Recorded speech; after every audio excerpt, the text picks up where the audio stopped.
தேவன் நினைத்தருளின சம்பவங்கள். தேவன் நோவாவை நினைத்தருளினார். மனிதனுடைய அக்கிரமங்கள் பூமியிலே பெருகினதினால் தேவன் மனிதர்களை உண்டாக்கினதற்காக மனஸ்தாபப்பட்டு அவர்களை அழிக்க தீர்மானித்தார். அப்பொழுது நோவாவுக்கு கர்த்தருடைய கண்களில் கிருபை கிடைத்தது. நோவா உத்தமனும் நீதிமானுமாய் இருந்தான். அதனால் தேவன் ஒரு பேழையை கட்டச் சொல்லி நோவாவையும் அவன் குடும்பத்தாரையும் மாம்சமான ஜீவன்களில் ஆணும் பெண்ணுமாக வகை ஒன்றுக்கு ஒவ்வொரு ஜோடையும் பேழைக்குள் விட்டு கதவை அடைத்தார். 40 நாட்கள் மழை பெய்து மகா ஆழத்தின் ஊற்றுக்கண்களெல்லாம் பிளந்து வானத்தின் மதகுகளும் திறந்து ஜலம் பெருகியது. பேழையில் உள்ளவர்களை தவிர நாசியிலே சுவாசம் உள்ளவைகள் எல்லாம் மாண்டு போயின. பேழை மிதந்து கொண்டிருந்தது.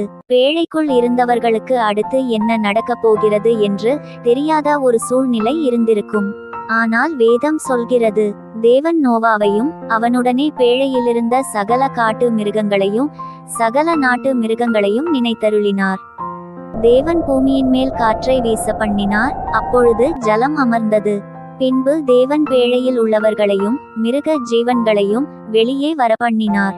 தேவன் நோவாவையும் அவன் குமாரரையும் ஆசீர்வதித்து, நீங்கள் பலுகி பெருகி பூமியை நிரப்புங்கள் என்றார். அவர்களோடு உடன்படிக்கை செய்தார். தேவன் ராகேலை நினைத்தருளினார். குழந்தையே இல்லாத யாக்கோபின் மனைவியாகிய ராகேலை தேவன் நினைத்தருளினார். அதனால் என்ன நடந்தது? அவளுக்கு தேவன் செவி கொடுத்து அவள் கற்பந்தரிக்கும்படி செய்தார்.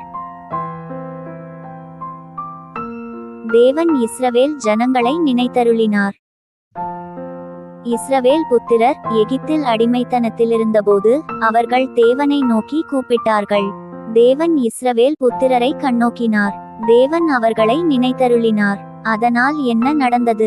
மோசேயின் மூலமாக தேவன் அவர்களை அடிமைத்தனத்திலிருந்து விடுதலை ஆக்கினார். தேவன் அன்னாளை நினைத்தருளினார். தேவ சமூகத்தில் தன் இருதயத்தை ஊற்றின அன்னாளை தேவன் நினைத்தருளினார். அதனால் என்ன நடந்தது? தேவன் அவளுக்கு சாமுவேலை கொடுத்தார். தேவனை நோக்கி கூப்பிடும்போது தேவன் நினைத்தருளுவார். தேவன் நம்மை நினைத்தருளும்போது அற்புதங்கள் உண்டு.